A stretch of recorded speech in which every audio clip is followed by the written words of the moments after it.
para hindi mo magawa yung mission. Hindi ko hayaan mangyari yan. Gagawin ko ang mission ko at maibabalik ko na rin ang ako. Sisiguraduhin kong hindi magtatagumpay ang mission niya, sir. Dahil nandito na ang katapat niya. Ako, si Aru. Kasalanan ni Charity. Siya ang nagsumbong sa inyo sa mga polis. Kailangan magbayad siya. Gagayahin mo ang sumbong kay Aru. Pahamak talaga yung Charity na yun eh. Kain tayo sa labas. Mag-date naman tayo. Tagal-tagal na rin tayo hindi nag-date eh. Paano si Charity? Naayos ko ng lahat. Susunduin siya ni Jenny dito. Tapos doon muna siya matutulog. O sige, naplano mo na pala lahat eh. Karating ako.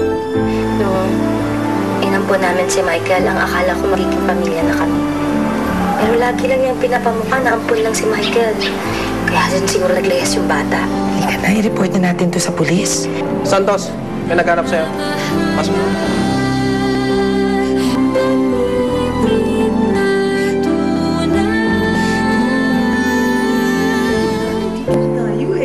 Hi, Pogi! May tutulong ako sa inyo. Ako, marami nga. Ikaw lang talaga makakatulong kay Melissa eh. Naku, sige na, ikwento mo na kasi. Dito lang ako. Yan. Puto ka. Hindi, sige. Anong problema, Melissa? Arman, yung anak ko nawawala. Paggising ko kaninang umaga, wala na siya sa kwarto niya eh. Naglayas yata. Nireport ko na sa pulis pero ang sabi nila sa akin, hintayin ko na lang daw muna siyang umuwi. Anong pangalan ng bata? Michael. Michael Alejandrino. 12 years old siya. Ito yung picture, oh.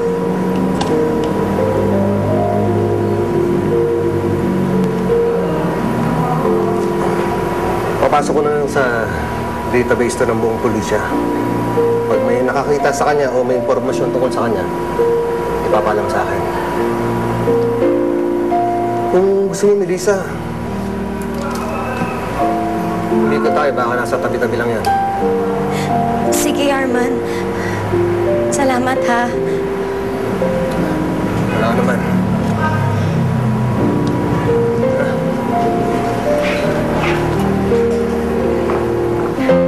Thank you. Uy! Ba't kaya ang pagkain ko? Ha? Sorry po. Akala po kasi wala na may-ari eh. Gago ka pala eh! Umalis na ako sandali. Kaya mo na pagkain ko? Ba't kami pagkain ko? Wala nga po akong pera eh.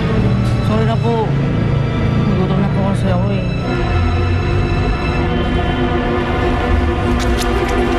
Squire. Ito bumili ka ng pagkain mo. Sige na. Salamat ka. Nagugutom ka. Po. Salamat po. Sige po ka na. Bakit may mga tao sa loob? Ewan ko. Sabi ni nanay, TV daw tawag dyan. Hindi ko nga mas pwede yun.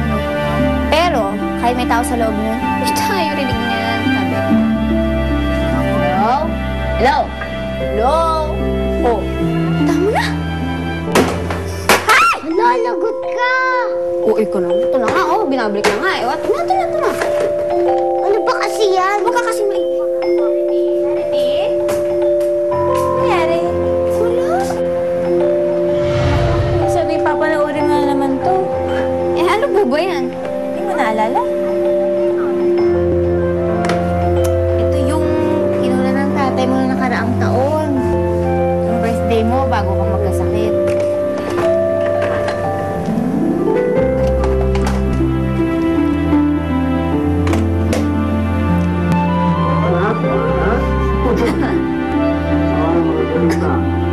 Ang saya.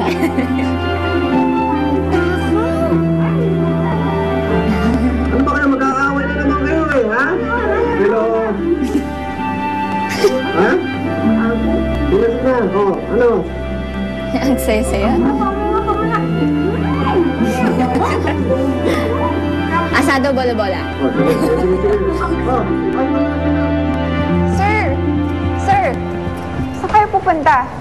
May hanapin lang ang missing person. Eh, paano yung kailangan nating i-follow up na robbery yung isang araw? Ay, yun lang yung Lito yun. Tara. Sir,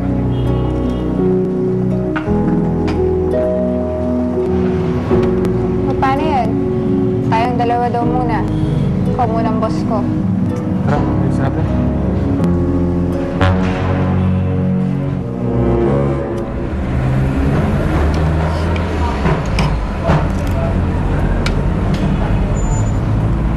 Sige lang, magpakabusog ka ha. Huwag ka mahiya.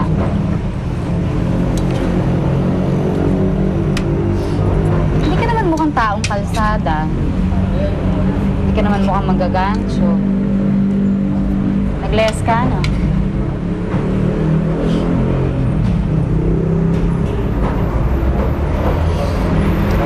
Ano pangalan mo? Michael po. Ako si Jean. Bakit ka nag-less? Ampon lang po kasi ako eh. Patay na po yung tunay ng magulang ko. Galit po sa akin yung daddy ko ngayon. Lagi sila nag-aaway ng mami ko dahil sa akin. Kaya mas gusto ko lumayas na lang. Anong balak mo ngayon? Saka pupunta. Hindi ko nga po alam. Kung wala ka pang matutuluyan, gusto mo, sa akin ka na lang. Kasi naman sa ganyan, pakalat-kalat ka sa kali. Baka mapahamak ka pa. Mag-isa lang naman ako sa bahay eh. Yung nga lang, gusto pa ka matutulog. Okay lang po ako dun. Sige, gusto mo na yan nang makauwi na tayo. Kagalo ko lang sa trabaho, gusto ko na matulog.